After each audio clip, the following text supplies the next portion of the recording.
মশলাদার কাবলি চানা বানানোর জন্য 3 থেকে 4 ঘন্টা কাবলি চানাগুলোকে ভিজিয়ে রাখতে হয়। তো আমি তো কিন্তু গত রাত্রেই ভিজিয়ে রেখেছিলাম, সেগুলোকে ধুয়ে জল ঝরাতে দিয়ে দিয়েছি। একটা আলু ডুমডুম করে কেটে নিয়েছি, কিছু মশলা কেটে নিয়েছি। যেহেতু প্রেশার কুকারে রান্নাটা করব, তাই প্রেশার কুকারটা বেশ খানিকক্ষণ ধরে গরম করে পরিমাণ মতন সাদা তেল দিয়ে 1/2 চামচ জিরে ফোড়ন দিয়ে দিলাম। কিছুটা কুচনো পেঁয়াজ দিয়ে একটু হলুদ গুঁড়ো দিয়ে ভালো করে পেঁয়াজটাকে একটু ব্রাউন করে ভেজে নেওয়ার পরে দিয়ে দিলাম ডুমডুম করে কেটে রেখেছিলাম একটা আলু, সেটা দিয়ে পরিমাণ মতো নুন দিয়ে আরেকটু সময় আমি আলুটা ভেজে নেব।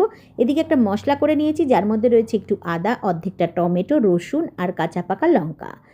একটু জল দিয়ে বেটেছিলাম বলে মশলাটা একটু লিকুইড, সেই লিকুইড মশলাটা কিন্তু ঢেলে দিয়ে কিছুক্ষণের জন্য কষিয়ে নিলাম।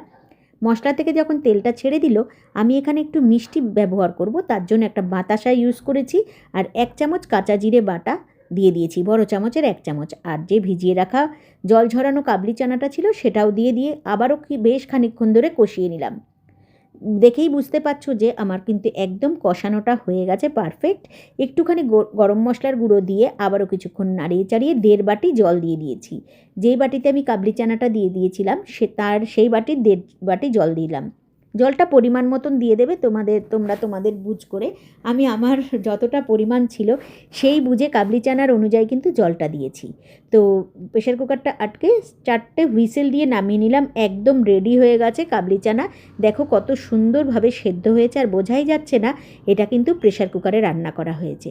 একদম আমার খাবার জন্য কাবলি চানা মশলা কিন্তু একদম রেডি। তোমরা এইভাবে খেয়ে একবার আমাকে কমেন্টে জানিও কেমন হলো প্রেশার কুকারে।